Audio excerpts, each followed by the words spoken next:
रवींद्र धंगेकरांवर भाजपनं जोरदार टीका केली आहे। धंगेकर हे पुण्यातलं भटकं कुत्रं आहे असं टीका करण्यात आली आहे आणि एकनाथ शिंदेंनी अशा भटक्या कुत्र्यांपासून सावध राहावं अशा प्रकारे ही टीका होती आहे।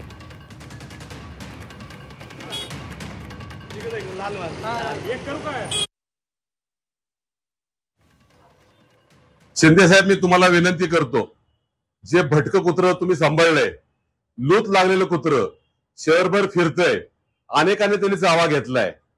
मला वाटतं राज साहेब असतील, उद्धव साहेब, नाना पटोले यांनाही चावून ते कुत्रे इथे आलेले आहेत।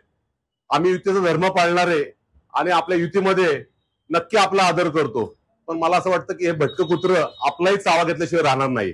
भारतीय जनता पार्टीचे कार्यकर्ते या भटक्या कुत्र्याचा बंदोबस्त करण्यासाठी समर्थ आहे, त्याला कुठलं इंजेक्शन द्यायचं आम्हाला माहितीये, पण वेळच तुम्ही शिंदे साहेब, माझी विनंती या भटक्या कुत्र्यावर तुम्ही आवळा।